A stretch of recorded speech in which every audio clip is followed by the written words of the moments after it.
สบายดีท่านผู้ชมมาพบกับโดนออนไลน์ถ่ายทอดความคิดมื้อนี้จะมาแนะนำเว็บไซต์อีกเว็บไซต์หนึ่งที่ว่าสามารถสมัครฟรีลิ้นฟรีแล้วก็ได้เงินเว็บไซต์นี้ก็สามารถลิ้นได้ทางโทรศัพท์ลิ้นได้ทางคอมเพียงท่านมี Gmail อินเทอร์เน็ตแล้วก็ลิ้นผ่าน Google Chrome เพื่อจะได้แปลภาษาได้เนาะก่อนจะไปเบิ่งหน้าเว็บฝากกดไลค์กดติดตามเด้อเพื่อจะได้เป็นกำลังใจอัดคลิปหน้าหาความคิดใหม่ๆที่มันดีมาแนะนำสู่ฟังเนาะถ้ากดตามแล้วเราก็เข้าไปเบิ่งหน้าเว็บกันเลยหน้าเว็บจะมาแนะนำก็จะเป็นเว็บนี้เนาะ Readback เราสามารถค้นหาเบิ่งหลักฐานข้อมูลต่างๆได้เนาะนี่ก็จะเป็นสมาชิกในเว็บไซต์นี่ก็เป็นรายชื่อสมาชิกในมื้อนี้แล้วก็เป็นจำนวนเงินที่เว็บไซต์จ่ายให้สมาชิกที่มาอ่านข่าวเนาะเราสามารถค้นหาเบิ่งได้เอกสารต่างๆแล้วก็สามารถแปลเป็นภาษาลาวได้คือกันเว็บนี้ก็สามารถโอนเงินเข้า Payeer Perfect Money PayPal Bitcoin แล้วก็บัญชี Visa ต่างๆเนาะแล้วก็จะมีหลักฐานการถอนเงินแต่ละวันจะอยู่ใน Payment เอาไปเบิ่งหน้า Payment กันเลย Payment ก็จะเป็นแบบนี้เนาะมันจะมีวันที่เดือนปีเวลารายชื่อแล้วก็บัญชีต่างๆที่สมาชิกโอนเข้าแล้วก็จำนวนเงินอันนี้ข้าพเจ้าได้ตัดคลิปเตรียมเอกสารไว้เพื่อจะให้เอกสารมันสั้นเนาะถ้าสนใจก็ฝากกดลิงก์ใต้คลิปแล้วก็จะเข้ามาสู่หน้าเว็บนี้เลยหลังจากนั้นก็ให้มากดที่ Register ส่วน Register นี่ก็หน้าเอกสารที่เราจะได้กรอกข้อมูลสมัครลงทะเบียนก็มีคือแนวนี้มันจะให้เราตั้งชื่ออันนี้เป็นชื่อจริงชื่อแล้วก็อีเมลที่เราใส่จริงยืนยันอีเมลใส่อีเมลอีกเทื่อนึงเนาะ username และ full name นี่ใส่ชื่อเดียวกันก็ได้แนะนำให้เป็นภาษาอังกฤษส่วน password ก็ภาษาอังกฤษกับตัวเลขใส่เข้าไปเนาะแล้วก็ยืนยันpassword ใส่ password อีกเทื่อนึงแล้วก็ให้มาพิมพ์ตัวหนังสือที่เราเห็นใส่ช่องนี้แล้วก็มากดติ๊กถูกใส่นี่ได้เนาะกดติ๊กถูกแล้วก็มากด Register ได้เลยเพื่อว่าสมัครหลังจากสมัครแล้วเว็บไซต์นี้จะส่งลิงก์นึงไปให้เราทาง Gmail ที่เราสมัครแล้วเราก็เข้าไป Gmail นั้นกดลิงก์ที่เขาให้มาแล้วก็เข้ามาสู่หน้าเว็บนี้คือเก่าหลังจากนั้นก็ให้มากดที่ล็อกอินได้เลยหน้าล็อกอินก็ให้เราใส่ชื่อแล้วก็พาสเวิร์ดที่ว่าเราสมัครไปนั้นเนาะชื่อพาสเวิร์ดแล้วก็ใส่ข้อความที่เราเห็นมาตัวพิมพ์น้อยพิมพ์ใหญ่ใส่คือเขาเจ้าแล้วก็กดล็อกอิน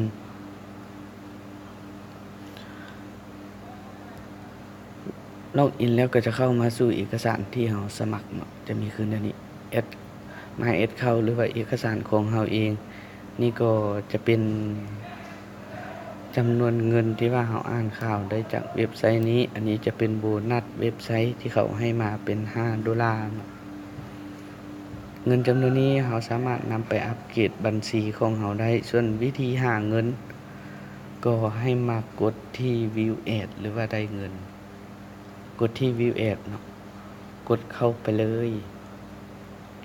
กดแล้วก็จะเข้ามาสู่หน้านี้เป็นหน้าข่าวที่ว่าเราต้องอ่านในมื้อนึงจะให้10ข่าวเนาะมื้อนึง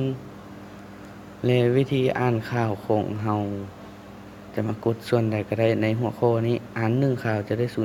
$0.02บวกกับ1 point เนาะไปอ่านข่าวกันเลยและให้มากดที่รูปหมุนต่อ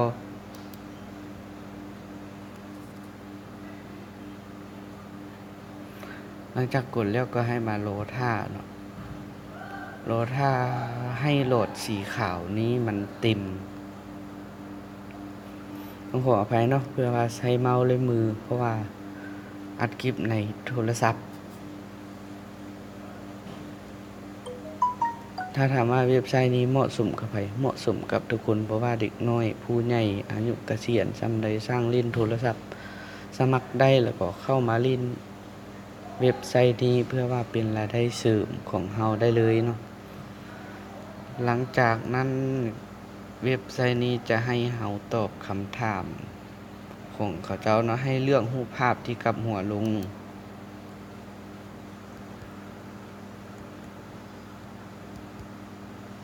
ถ้าเฮาเลือกถูกมันก็จะเป็นติ๊กถูกและเฮาก็สามารถกดปิดหน้านี้ได้เลยถ้าสมัครในคอมก็กดปิดถ้าสมัครในโทรศัพท์ก็กดถอยกดเบรกหลังจากที่เฮาอ่านแล้วสีมันก็จะจางลงแล้วเฮามาอ่านข่าวอีกข่าวนึง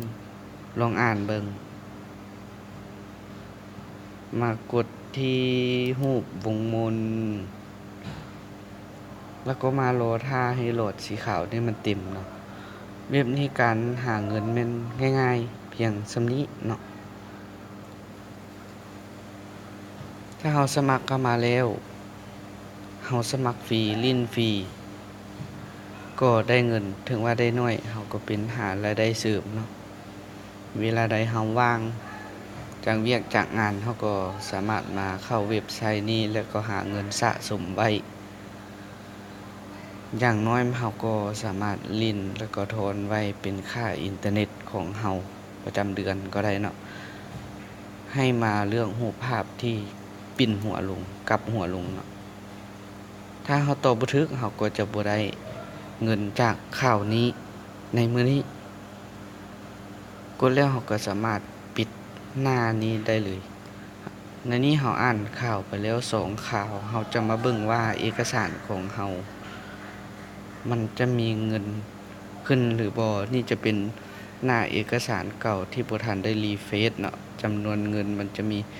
1.54 ดอลลาร์สหรัฐในการรีเฟรชในโทรศัพท์เฮาก็มาดึงลงแล้วก็วางอันนี้ใช้มือเนาะใช้มือปนกับเมาส์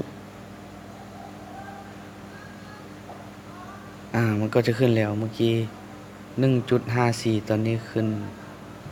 1.58 เนาะเพราะว่าเฮาอ่านได้2ข่าวและการถอนเงินจำนวนนี้เฮาก็สามารถมากดที่ตั้งค่าใน Personal Setting เนาะ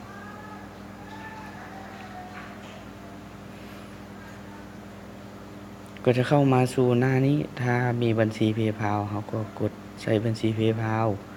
Perfect Money อันนี้เราก็สมัครเข้าไปแล้วก็ Payeer Coin Payment เราก็สามารถใส่อีเมลของบัญชีนั้นๆลงไปแล้วให้มาใส่รหัสผ่านที่เข้าสู่ระบบมากดเซ็น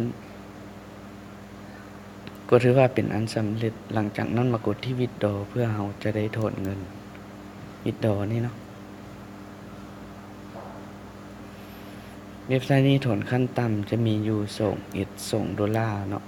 ถ้าเราสะสมเงินได้ฮอด2 ดอลลาร์เราก็สามารถถอนได้และข้อดีเขาก็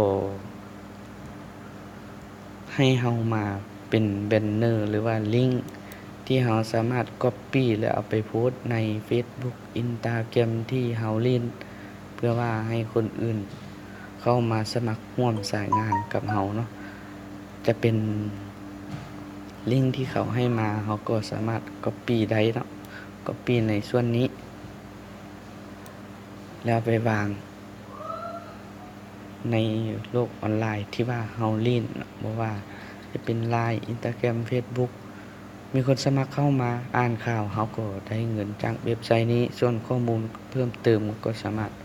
ค้นหาได้เนาะอันนี้จะเป็นประวัติการถอนต่างๆเฮาสามารถกดเข้าเบิ่งได้สมัครฟรีลิ้นฟรีเว็บนี้ขอขอบใจ